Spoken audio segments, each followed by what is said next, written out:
All right. Welcome to another episode of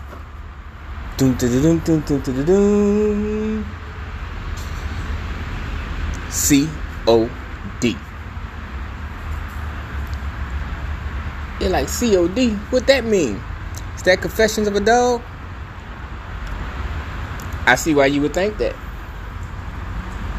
But no. I'm going to switch it up a little bit on this one. But Confessions of a Dog is coming back. It's coming back.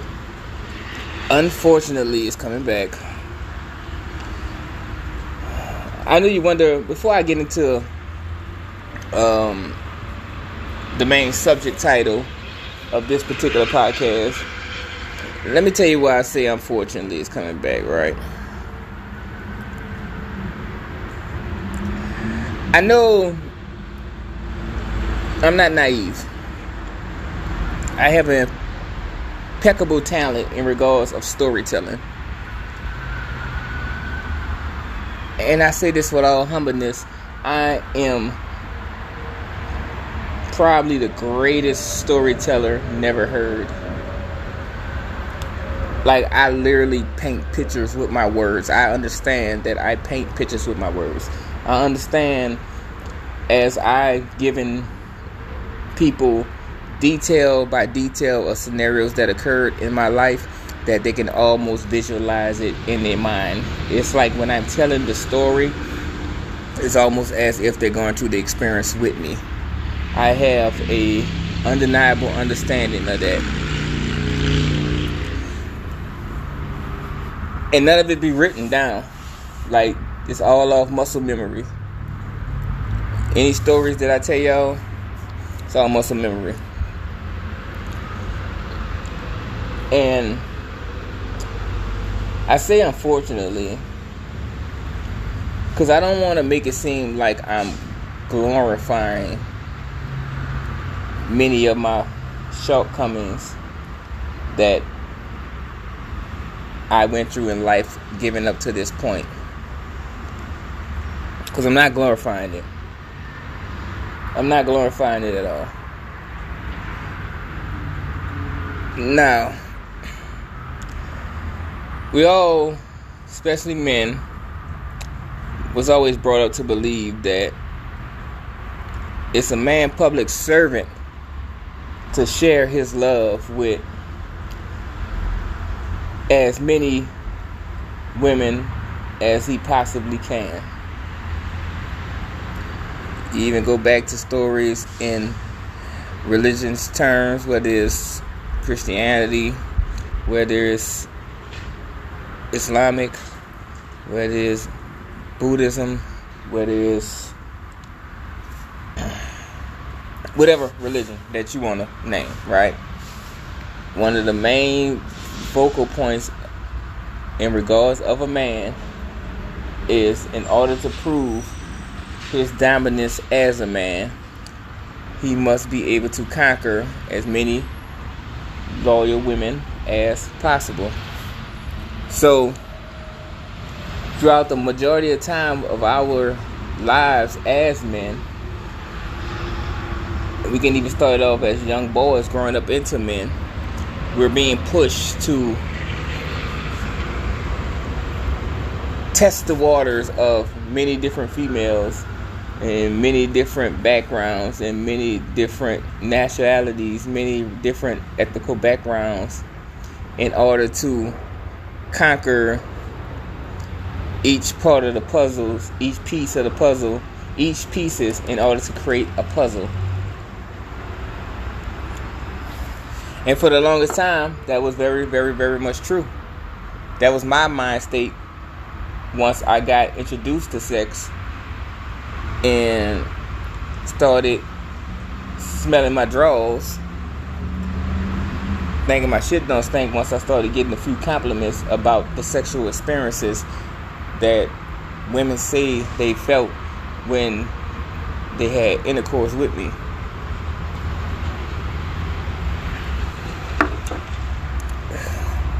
I can see why it was influenced in us to be a necessity. Because we must be able to reproduce in this world in order to raise our value as people to be in this world. Because God gave us an opportunity to be here.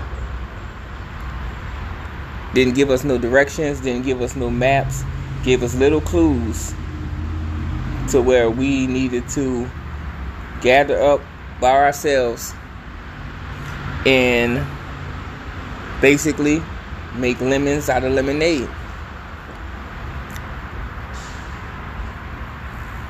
I utilize this term and utilize this subject matter, Confessions of a Dawg, as a way, basically, initially, as far as entertainment.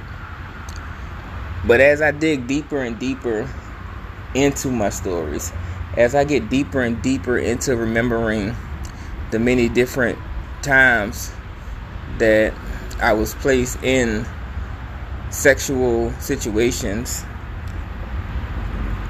with my partners, I never really took into account on how my partners really felt. Now, you got some of them that didn't really have no feelings at all. It was at a point to where, they had an understanding, and I guess psychologically we both had an understanding that, hey, we both here for the same reason. Let's just, let's not make it too much than what it has to be.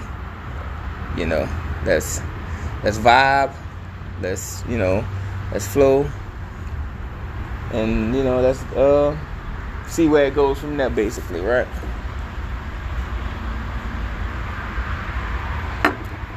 But I never realized until a certain point what was some of the reasons why I was so devoted into having as much sex as possible with as many women as possible in order to prove my dominance as a man.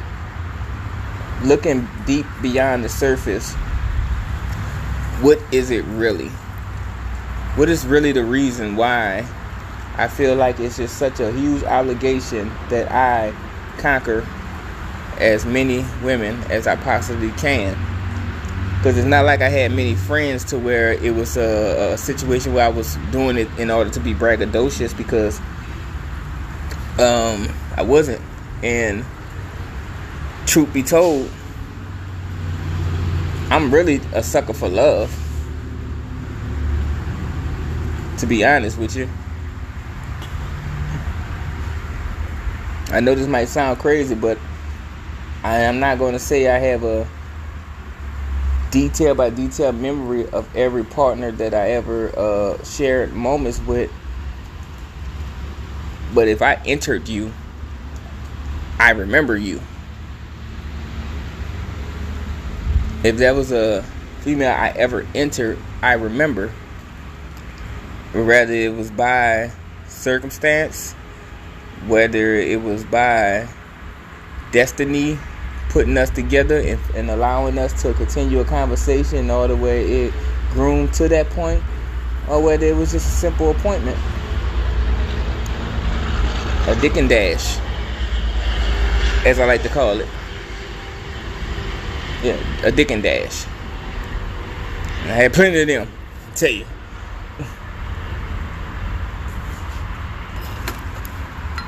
But I wanted to start looking beyond all that.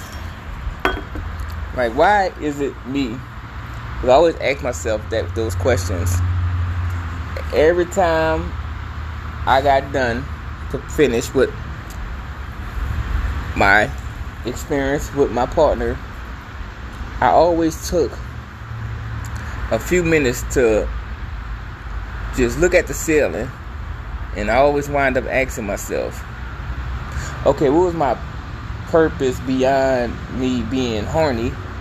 What is my purpose?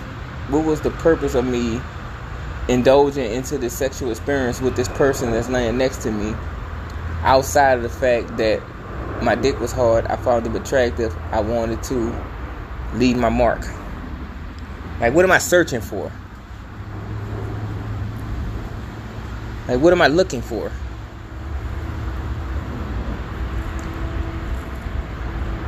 What is it that I'm going to believe, that I'm going to find within myself between the legs of these different women? What is the void? That's a lot of things I don't believe we talk about enough. We always sit there and literally just talk about the sexual experiences, but we never give a detailed conversation on the reasonings behind it. We never really look past the fact that, oh, I'm just being a man, which is a cop-out. Straight cop-out. I've been a man majority of my life. And I'm not talking about from an age perspective. I'm talking about from just an energetic and a mind state perspective. I was a grown man at 13. I was literally a grown man mindset at 13. And that's one thing I never really dove deep down and asked, because just like any other young man, you're stubborn. In a lot of ways, you're selfish. You don't look past the effects that each situation that you find yourself in, and how it is a trickle down effect to other people. It wasn't many times where after I got my nut that I gave a fuck about how the other person felt about the experience. I used to use the terminology, well, I got me. Better get you in the process, so I don't know what to tell you. Yeah. Used to say weirdo shit like that, man.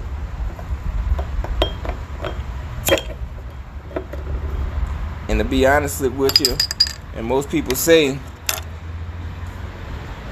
God repays you of your karma by the type of children you bear. Once you start bearing children, depending on the type of life you was living, leading up to the point where you created children. And for most men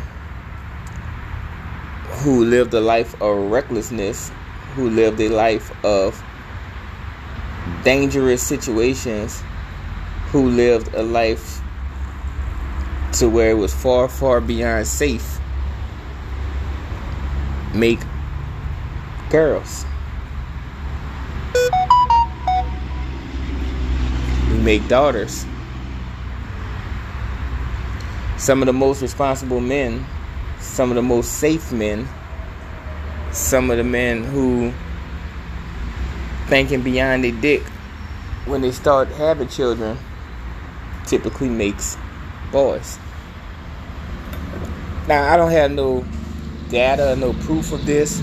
This is all going off my personal feelings, what I believe. I believe this is the case.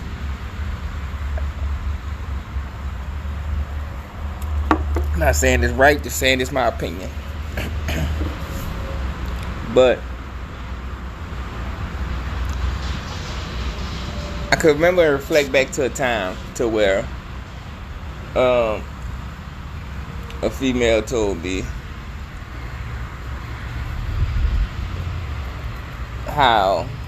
what makes me dangerous, right? Female told me literally what makes me dangerous. The fact that you can showcase so much emotion, so the fact that you go all and out of your way to show a partner or a potential partner how much you like them, or how much you're willing to make them believe they're the only woman in the world that matters, and then in a blink of an eye you turn around and act like they never existed.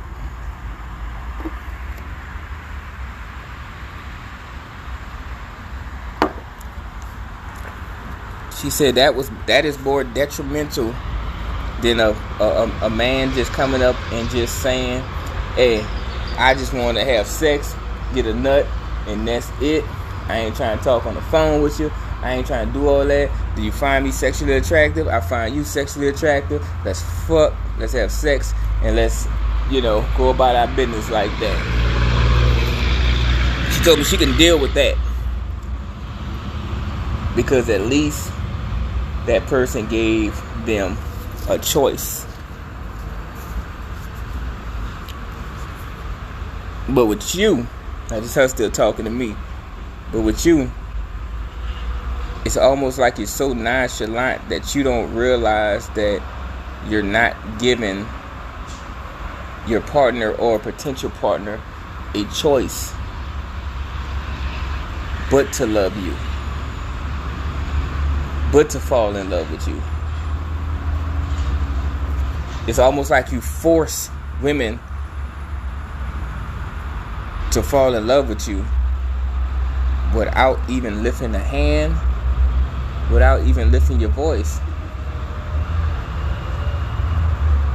She went on to describe when we have sex.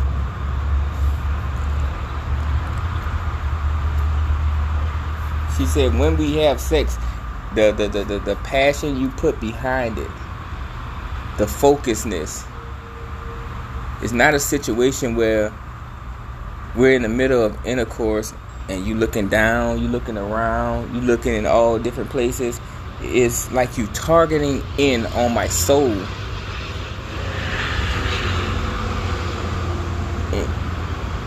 And by the way you do it, I can tell you used to doing it. That's what don't make me, when I get outside of the sexual experience and I look at you for what you are, and I look at you as just Timothy, Tim, whatever, I don't believe I'm special. I know I'm not as special as I want to believe that you're making me feel like I am special.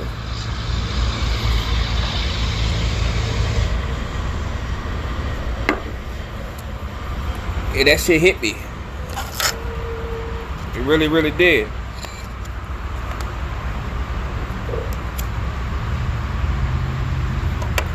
But now, it forced me to look back. And it forced me to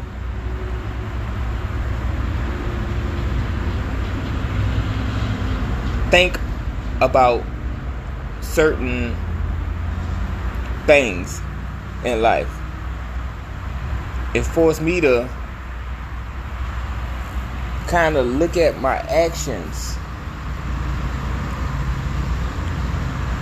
And as I was sitting there trying to explain to her that this is not no act, it wasn't no intention, it's not something that I study to do, it's not something that I sit back and I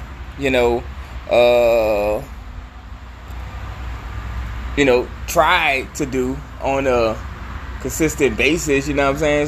It's not like I'm preparing or I'm trying to make women just love me or have it to where I'm being do something to where it's extra to where you remember me so I can play with your heart or play with your mind, anything like that. I don't that's not my intentions. And she said, I understand that may not be your intentions, but your nonchalantness in the way you go about, just the way you live life, you live too much in your own world to where you're not recognizing the signs of what you're doing to other people. You're just going, but you're not paying attention. You aware, you observant, but you're not paying attention. You need to start paying more attention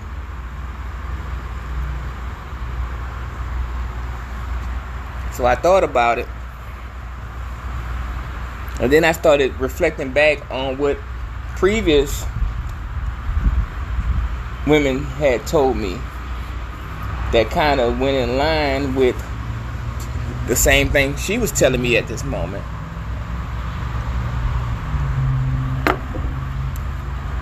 Because I was like, okay, it's not the first time I heard this. And when I utilize the terminology sucker for love, right,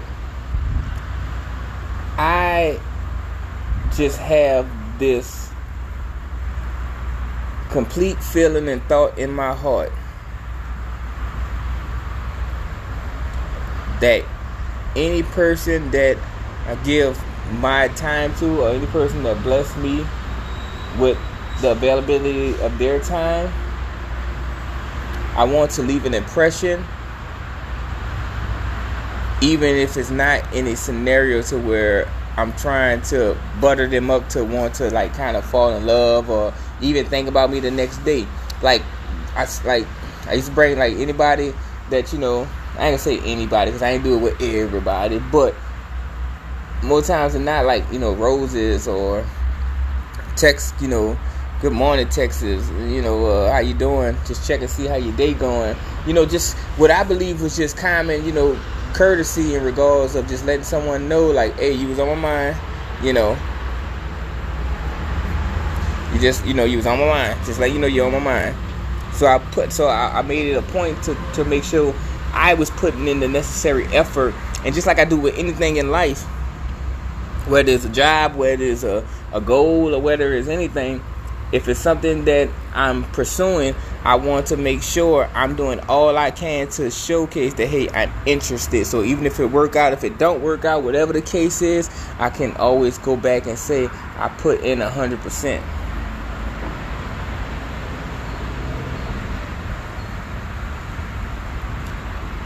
So I have this thing, Confessions of a Dawg, but realistically, there's only been a couple of times where I dealt with more than one woman at one specific time. The only problem was the time was never long-lasting times that I dealt with them. A lot of times when I dealt with multiple women, it was like 7-Eleven pizza. You know, if you don't eat it within the first 30 minutes, then it's no good after that. Not, you know, saying that them or me, but the longevity, like, you know, the thing about it, the consistency part of it. Like, I was consistently, and I used to use this as a joking manner, saying I'm consistently inconsistent. Don't fall in love with me. Strike while the irons is hot. But I didn't realize I was doing that. I didn't realize I was provoking that type of energy, because I'm only looking at it from my own perspective. I'm only looking at it as if I'm tunnel vision. I'm like, hey, I'm going to sit here. I'm showing you that I'm interested in you. I'm showing you that I want to get to know you. I'm going to do whatever it takes to bring you to a level of comfort. I want to hear your story. I want to hear what's on your mind. I want to hear, you know, what some of your talents, some of your hobbies. I want to hear what goes on through your mind. I want to hear what your interests are. I want to hear about, you know, your background. I want to, you know, meet family members. I want to do all that shit because I'm enjoying this moment. But I never took into account that while I'm enjoying this moment, each and every moment, the other party is planning out a life.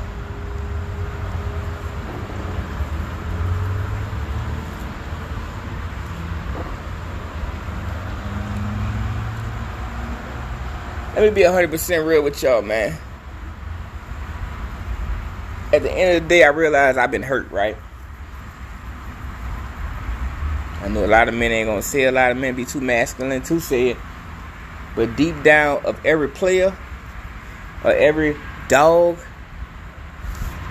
it's just a hurt little boy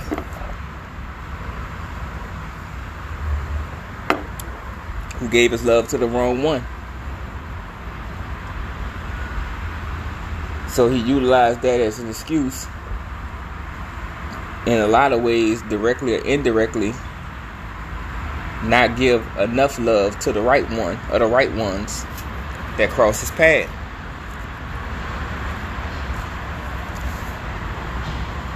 So when I say things like Confessions of a Dawg, and I'm quite sure some people hear it and they automatically sense it as a comedy or for straight entertainment value, it's really a laughing to keep from crying type scenario, if you didn't know.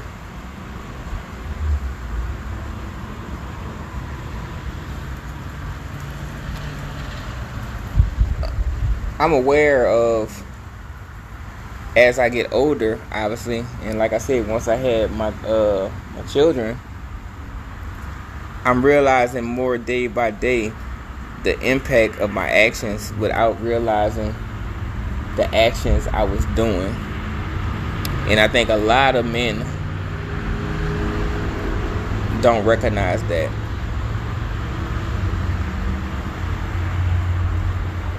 I believe women are God, but I also believe God make mistakes.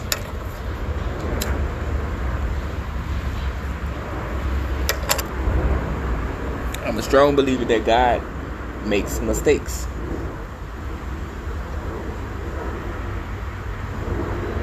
And the mistake was producing the man first.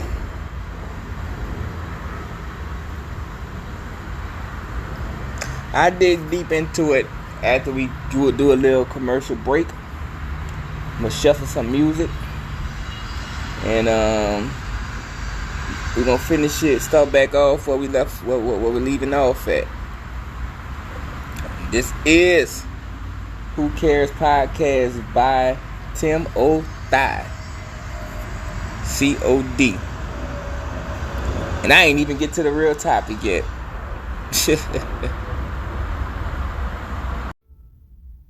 Are you anxious all the time?